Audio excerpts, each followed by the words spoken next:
아브라함처럼 하나님의 놀라운 복을 받기 위해서는 두 가지 태도가 필요하다, 이것을 나누었습니다. 첫 번째가 뭡니까? 떠나야 된다는 거예요. 어디를 떠나야 됩니까? 우상이 가득한, 하나님을 신뢰할 수 없고 믿지 못하는 갈대아 우르를 떠나야 된다는 거예요. 여러분, 이런 말은 오늘날 우리에게 부모를 떠나고 직장을 떠나고 이런 의미가 아니라고 말씀드렸죠. 여기서 우리가 떠나야 되는 건 뭡니까? 하나님을 온전히 섬기기 위하여 하나님을 믿기 이전의 애습관, 애태도, 하나님이 원하시지 않는 삶의 모습을 떠나는 것. 그게 비록 내 통장에 잔고를 채워주고 내 마음을 넉넉하게 만들어주는 물질과 우상이라 할지라도, 그리고 그것이 나에게 큰 열매와 성공을 줬던 그것이라 할지라도, 새롭게 인도하실 하나님께 복을 받기 위해서는 어떻게 해야 된다? 떠나야 된다는 겁니다. 근데 제가 오늘 말씀을 쭉 묵상하면서요, 문득 드는 게 뭐냐면, 특별히 우리가 떠나야 될 게 옛삶의 죄된 모습과 습관도 떠나야 되지만, 또 우리가 떠나야 될 게 뭐냐면, 내가 왕년에 뭔가 했던, 뭔가 이루었던 그 부분들. 솔직히 한국 사람들은 두 가지 병이 있다고 하잖아요. 첫 번째 병이 뭐냐면, 기왕이면, 이 병이 있다는 거예요. 뭘 사려고 할 때도 기왕이면 좀 더 주고 이거 사지, 뭐 이런 기왕이면이라는 병이 있고, 또 하나의 병이 뭡니까? 내가 왕년에 말이야, 이런 병이 있다는 거예요. 여러분, 이 틀을 벗어나야 하나님이 예비하신 복을 받을 수 있을 줄로 믿습니다. 그런가 하면 두 번째 우리가 가져야 될 태도가 뭐냐? 옛 삶의 모습에서 떠나야 되고, 두 번째, 순종하는 삶의 태도가 있어야 된다는 겁니다. 여러분, 지난 주일날 설교 서론에도 말씀을 드렸습니다만, 여러분, 하나님에 대한 우리의 사랑은 무엇으로 나타난다고 말씀드렸습니까? 순종으로 나타나는 거예요. 우리가 하나님을 사랑한다고 백날 떠들어 봐야 내 삶의 모습에서 하나님 말씀대로 살아가는 순종의 모습이 없으면, 여러분, 그것은 하나님을 사랑하는 모습이 아닙니다. 사랑하면 순종하게 되어 있습니다. 순종하면 사랑의 모습을 갖는다는 겁니다. 자, 그 이후에 오늘 한 가지를 더 나누려고 하는데요, 여러분, 우리가 하나님께 복을 받기 위해서는 어떤 태도를 가져야 되는지 아십니까? 갈대아 우르를 떠나야 되고 순종하는 삶을 살아야 되는데, 또 하나가 있습니다. 그게 뭐냐면, 하나님을 예배하는 삶을 살아야 된다는 거예요. 여러분, 여기서 중요한 것은 하나님을 예배하되 교회에서만, 주일날에만, 예배 때만 하나님을 예배한다? 아닙니다. 우리의 모든 삶에서 하나님을 예배하는 삶을 살아야 돼요. 그러면 이렇게 질문이 있죠. 아니, 어떻게 우리의 모든 삶에서 하나님을 예배합니까? 예배하면 찬양도 불러야 되고 기도도 해야 되고 말씀도 읽어야 되는데, 우리가 어떻게 직장에서, 가정에서 그렇게 하나님을 예배하며 살 수 있습니까? 이렇게 말할 거예요. 여러분, 여기서 예배한다라는 말은 하나님을 경배한다는 말이에요. 그런데 이 경배라는 원문의 의미는 뭐냐면, 굴복하다, 인정하다라는 거예요. 무슨 말입니까? 우리가 비록 찬양하거나 성경을 읽거나 기도하지 않더라도 사람을 만날 때마다, 직장에서, 가정에서 순간순간 모든 삶의 영역에서 하나님을 인정하고 하나님께 굴복하고 하나님의 말씀대로 살아가는 이 삶이 필요하다는 겁니다. 여러분, 하나님 앞에 예배 복받기를 원하십니까? 예배자의 삶을 사는 저와 여러분 되기를 주님의 이름으로 축복합니다. 그런데 특별히 오늘 본문에서요, 5절부터 9절 우리가 읽은 이 말씀을 보면 아브라함의 여정이 기록되어 있는데요, 자, 여러분, 오늘 본문을 가만히 보면 지금 아브라함이 하나님의 부르심을 받고서 자기가 살던 갈대아 우르 하란을 떠나가지고 이제 가나안 땅으로 들어옵니다. 그런데 여기 한 가지 중요한 포인트가 있는데요, 자, 6절과 7절 우리 한번 읽어볼까요? 6절과 7절 시작. 아브라함이 그 땅을 지나 세겜 땅 모레 상수리 나무에 이르니 그때 가나안 사람이 그 땅에 거주하였더라. 여호와께서 아브라함에게 나타나 이르시되 내가 이 땅을 네 자손에게 주리라 하신지라. 자기에게 나타나신 여호와께 그가 그곳에서 제단을 쌓고. 지금 아브라함이요, 너는 내가 지시할 땅으로 가라. 그래서 갈대아 우르와 하란을 떠납니다. 그래서 동가숙 서가식을 하면서 쭉쭉쭉쭉 떠나는데 오늘 특별히 6절에 보니까 세겜 땅 모래 상수리 나무에 이를 때 하나님께서 뭐라고 말합니까? 7절에 내가 이 땅을 네 자손에게 주리라 이렇게 말하는 거예요. 여러분 이 말씀의 의미는 어떤 의미일까요? 이전에는요 하나님이 아브라함에게 떠나라 이렇게 말했지만 그 아브라함이 도착해야 될 도착지가 어디인지를 말씀해 주지 않았어요. 하나님은 너희의 목적지가 어디인지를 말해주지 않고 떠나라고 말한다는 겁니다. 히브리서 11장에도 이 내용을 그대로 말하는데요. 자, 8절 우리 한번 읽어볼까요? 시작. 믿음으로 아브라함은 부르심을 받았을 때 순종하여 장래 유업으로 받을 땅에 나아갈새 갈 바를 알지 못하고 나아갔으며. 지금 믿음으로 이 아브라함이 땅을 떠났는데 고향을 떠났는데 어떻게 갔다고요? 갈 바를 알지 못하고 나아갔다는 거예요. 사실 오늘 우리의 문제가 이런 거 아닙니까? 우리는 너무나 명확한 타임 스케줄을 요구해요. 정확한 이정표를 원해요. 우리가 말씀을 들어도 여러분 왜 우리가 하나님의 말씀에 순종을 못합니까? 하나님 내가 순종하겠는데 이 순종하면 무슨 응답을 주실 겁니까? 무슨 복을 주실 겁니까? 하나님 내가 이렇게 떠날 테니까 내 삶의 스케줄을 다 명확하게 말해 주십시오. 이런 경우들이 많아요. 여러분 그러나 우리가 알아야 할 게 뭐냐면 신앙생활은요 하루하루 믿음으로 걸어가는 게 신앙생활입니다. 내 손에 정확한 타임 스케줄과 내일은 어떤 일이 일어나고 모레는 어떤 일이 일어나고 1년 후에는 어떤 일이 일어나고 이것을 하나님이 명확하게 가르쳐주고 우리를 인도하시지 않으신다는 거예요. 여러분 그런 사람들은 무당이에요. 히브리서 11장 1절에도 이렇게 말합니다. 믿음은 바라는 것들의 실상이요 보이지 않는 것들의 증거예요. 여러분 우리가 하나님을 믿는다 할 때 믿음이 뭔지 아십니까? 하나님의 말씀을 신뢰하며 걸어가는 거예요. 아브라함이 오늘 그 믿음의 발걸음을 떠날 때 갈 바를 알지 못하고 떠났다는 거예요. 그러나 그가 확신하는 게 뭡니까? 나를 부르신 그 하나님이 내 인생을 책임져 줄 거라는 이 믿음을 가지고 떠났고 그리고 동가숙 서가식 하면서 살아갈 때 이 세겜 땅 상수리 나무에 이르렀을 때 하나님은 그제서야 이 땅을 너희에게 주겠다. 그런 확증을 하신다는 겁니다. 그렇기 때문에 여러분 믿음의 사람은 어떤 사람인지 아십니까? 현실을 뚫고 현실 너머에 있는 하나님의 축복을 바라보며 발걸음을 걸어가는 사람이 믿음의 사람인 줄로 믿습니다.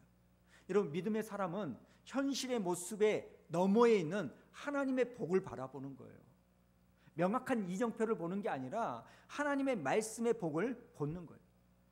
오늘 아브라함이 갈 바를 알지 못하고 떠났을 때 하나님이 선하게 인도해 주셨다면 여러분 때론 지금 여러분의 삶 가운데 앞날이 걱정되십니까? 내일과 모레 내 앞의 길이 어떻게 될지 염려가 되십니까?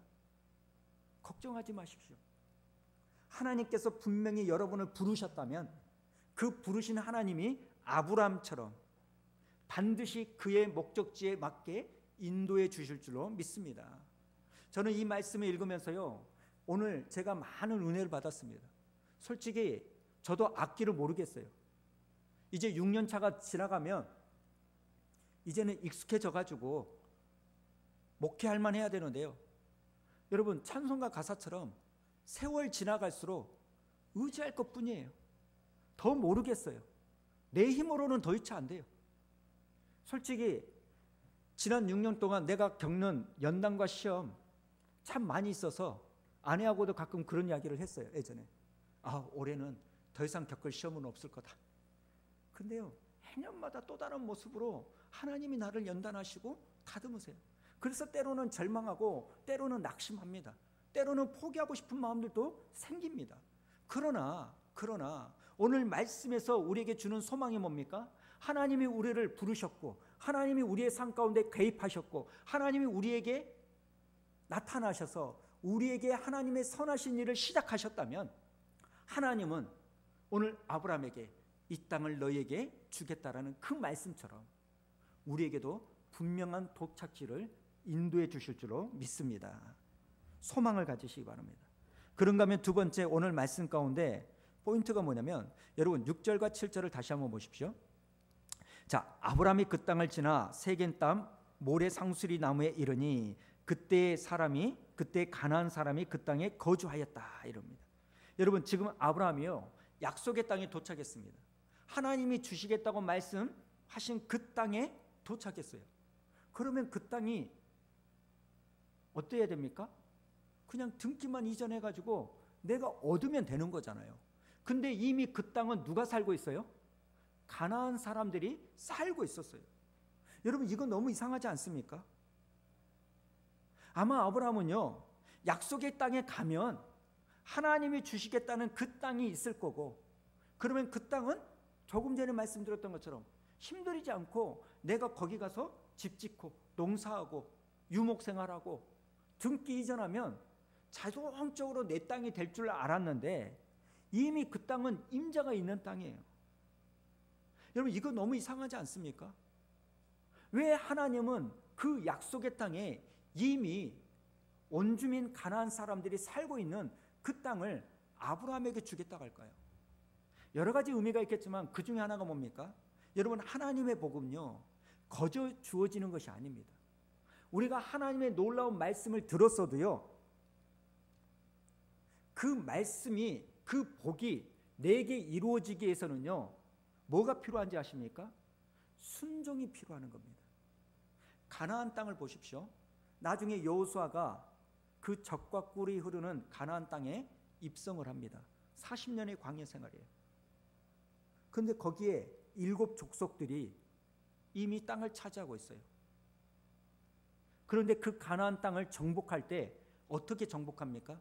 이스라엘 백성들이 가지고 있는 칼과 총과 군사와 무기로 정복합니까? 아니에요. 여호수아서를 보십시오. 가나안 땅의 정복은요, 이스라엘 백성들이 얼마만큼 하나님의 말씀에 순종하는가로 정복되어지는 거예요. 그렇기 때문에 여러분, 하나님이 우리에게 주신 약속의 말씀이 있잖아요. 그 말씀이 내 삶에 이루어지는 것은요, 내 노력과 내가 가지고 있는 무슨 물질과 힘으로 얻는 게 아니라 내가 하나님께 순종하는 것으로 약속의 땅은 내 것이 된다는 거예요. 여러분, 똑같이 예배를 드리고 똑같이 하나님의 말씀을 들어도요, 왜 어떤 사람은 은혜를 받고 어떤 사람은 은혜를 못 받습니까? 어떤 사람은 왜 응답을 받고 어떤 사람은 응답을 못 받습니까? 이유는 딱 하나예요. 하나님이 나를 사랑하고 저 사람을 미워해서 그런 게 아니라 하나님의 은혜는 공평한데 그 은혜를 내 것으로 만들기 위해서는요, 순종으로 만들어져야 되는 거예요. 순종으로. 오늘 또 한 가지 이 말씀을 보면서 우리가 할 수 있는 게 뭡니까? 여러분, 하나님의 부르심을 받는 그 복된 길에도요, 장애물이 있다는 사실을 기억하시기 바랍니다. 왜 하나님은 약속의 땅 가나안 땅에 가나안 사람들이라는 장애물을 두셨을까요? 여러 가지 이유가 있지만 아브라함으로 하여금 온전히 하나님만을 찾고 의지하는 삶을 살도록 하기 위하여 장애물을 주셔요. 사실 여러분, 아브라함이 여기까지 온 것만 해도 대단한 일입니다. 하나님이 떠나라게서 떠났고 하나님이 가라는 곳에 군소리 없이 가나안 땅까지 들어왔습니다. 그러면 이만큼 순종했으면 뭔가 짠하고 그 외의 문을 열어주셔야 되는데, 오히려 하나님은 그 아브라함에게 가나안 사람들이라는 장애물을 만들어 놓으세요. 믿음의 길을 걸어가려고 하는데, 여러분, 우리는요, 산이 가로막거나 계곡이 우리를 가로막을 때가 있어요. 여러분, 오늘 예배를 드리고 나서요, 그래 내가 하나님의 말씀대로 순종해서 내가 살아보겠다 결단하면 문이 열릴 것 같죠? 아니요. 장애물이 곳곳에 있습니다. 사실 이런 것들을 보면서요, 이런 질문이 들지 않습니까? 아니, 그럴 거면 뭐하러 우리가 예수를 믿나? 믿어도 문제가 있고 안 믿어도 문제가 있으면 뭐하러 예수를 믿나? 여러분, 우리가 분명히 알아야 될 게 뭔지 아십니까? 예수 믿는 것은 우리 앞에 문제 해결받기 위하여 예수를 믿는 게 아닙니다. 비록 그것은 동기일 수 있어요. 내가 예수 믿으면 물질의 문제, 질병의 문제, 자식의 문제, 이 문제가 풀릴 거다. 그 이유 때문에 예수를 믿기는 할 수 있습니다. 그러나 믿음의 목적은요, 내 삶의 문제 해결 받는 게 믿음의 목적이 아닙니다. 믿음의 목적은 뭔지 아십니까? 베드로전서 1장 9절에 나오는데요. 자, 우리 한번 읽어볼까요? 시작. 믿음은 결국 곧 영혼의 구원을 받음이라. 여러분, 믿음의 결국은요, 영혼 구원 받기 위하여 예수를 믿는 겁니다. 내 영혼에 대한 문제를 해결하기 위하여 예수를 믿는 거지, 내 육신의 문제, 질병 고침 받기 위해서 예수 믿는 거 아니에요. 왜 수없이 많은 사람들이 예수를 쫓아왔다가 예수를 버립니까? 다 예수를 바라보면서 병 고침 받으려고, 기적을 보려고 왔기 때문에. 근데 오늘 본문에서요, 이런 장애물을 만난 아브라함의 태도가 굉장히 귀합니다. 여러분, 이런 엄청난 결정을 해가지고 가나안 땅에 막상 도착했더니 가나안 원주민들이 있어요. 그럴 때 아브라함이 하나님을 원망합니까? 아니죠. 내가 이러려고 대통령이 됐나, 자괴감이 든다고 했던 그분처럼 내가 이러려고 고향을 떠났나 이러면서 원망합니까? 아니에요. 오늘 본문에 보니까요, 아브라함은 장애물이 있으니까 한 가지 일에 집중합니다. 그게 뭔지 아십니까? 7절과 8절인데요. 자, 7절 8절 우리 한번 읽어볼까요? 시작. 여호와께서 아브라함에게 나타나 이르시되 내가 이 땅을 네 자손에게 주리라 하신지라. 자기에게 나타나신 여호와께 그가 그곳에서 제단을 쌓고 거기서 베델 동쪽 산으로 옮겨 장막을 치니 서쪽은 베델이요 동쪽은 아이라. 그가 그곳에서 여호와께 제단을 쌓고 여호와의 이름을 부르더니. 여러분, 막상 그 약속의 땅에 왔는데 가나안 원주민들이 있어요. 장애물이 있어요. 그럴 때 이 아브라함은 하나님 앞에 원망하고 따지는 게 아니라 뭘 합니까? 단을 쌓고 하나님의 이름을 부르는 태도를 가졌다는 거예요. 여러분, 이전에는 아브라함이요, 하나님 앞에 예배드렸다, 여호와의 이름을 불렀다, 이 내용이 없습니다. 그런데 가나안 사람들의 장애물이 딱 놓이니까 이 아브라함이 단을 쌓고요, 단을 쌓았다는 건 뭡니까? 예배드렸다는 거예요. 여호와의 이름을 불렀다는 것은 뭐합니까? 하나님의 도우심을 구하는 기도를 했다는 거예요. 여러분, 이게 오늘 우리의 태도인 줄로 믿습니다. 여러분, 문제 있을 때 불평하고 원망하고 남 탓하는 거 안 믿는 사람도 하죠. 근데 예수 믿는 사람의 특징이 뭡니까? 하나님을 믿기로 작정한 그 믿음의 사람은요, 장애물이 나타나면 옛날로 돌아가는 사람이 아니라 예배하고 부르짖는 사람인 줄로 믿습니다. 아브라함이 그러니까요. 저와 여러분은 이미 구원받아서 하나님의 복을 받는 복된 사람들입니다. 그러나 저와 여러분 앞에는 수없이 많은 장애물이 있죠. 많은 어려움이 있고 유혹이 있고 질병이 있고 경제적인 문제와 관계의 어려움, 그리고 영적인 공격에 우리가 노출되어 있습니다. 여러분, 이럴 때 우리가 어떻게 됩니까? 이 문제를 하나님 앞에 가지고 나와 예배하고 하나님 앞에 기도하는 통로로 삼는 저와 여러분 되기를 주님의 이름으로 축복합니다. 여러분은 장애물이 있을 때 그렇게 헌신하고 노력하고 애를 썼음에도 불구하고 내 눈에 보이는 결과물이 가나안 땅의 사람들이 보일 때 여러분은 아브라함처럼 예배를 드립니까? 아니면 원망합니까? 아니면 옛날로 돌아갑니까? 여러분, 오늘 말씀해 보면서 굉장히 중요한 포인트가 있어요. 갈대아 우르를 떠난 사람은 아브라함만 아닙니다. 누가 떠났어요? 아버지 데라도 같이 떠났고 아브라함의 조카 롯도 같이 떠났어요. 아버지 데라가 떠나긴 했지만 하란이라는 도시에 눌러 앉아 거기서 죽어버립니다. 조카 롯도 아브라함과 같이 가나안 땅에 들어왔지만 결국은 내 눈에 보기에 좋은 소돔과 고모라, 하나님이 보시기에 죄악된 이 도시를 선택해서 결국 멸망하고 끝나버립니다. 여러분, 여기서 우리가 두려움을 가져야 될 게 있지 않습니까?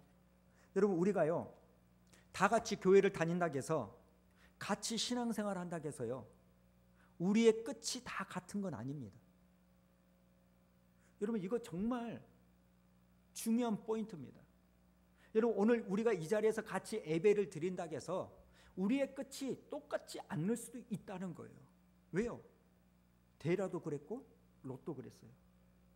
우리 가운데서도 축복의 길을 향하여 가는 사람이 있고 저주의 길을 향하여 가는 사람이 있습니다. 예수님의 12제자 모두가 온전한 사도로 자리매김을 한 게 아니라 그 중에 한 사람 가룟 유다가 예수를 파는 그 저주의 길을 걸어갔던 것처럼, 여러분, 똑같이 같이 공동체를 이루고 간다고 해서 우리의 끝이 다 똑같다고 자신할 수 없어요. 그러므로 오늘 우리가 가져야 될 게 뭡니까? 이 아브라함처럼 문제가 생겼을 때마다 끊임없이 하나님 앞에 단을 쌓고 여호와의 이름을 부르며 날마다 내가 죽고 구원의 은혜를 사모하고 구하는 이 삶이 필요할 줄로 믿습니다. 여러분, 예수 믿는다는 이 모습처럼 교회 다닌다고 해서 천국 가는 거 아니에요. 구원은요, 알 수 없습니다. 하나님만이 아십니다. 우리는 날마다 예수 믿는 믿음의 확증을 가지고 오늘도 두렵고 떨림으로 구원을 이루어야 될 줄로 믿습니다.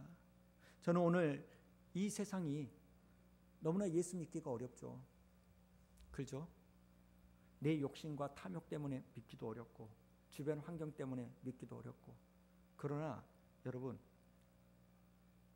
저는 여러분이 복을 받고 충만한 그 흐름에 여러분의 자신을 맡기는 은혜가 있기를 원합니다. 왜냐? 말세에는요, 악한 자는 더 악해지고 선한 자는 더 선해요. 하나님이 강권하십니다.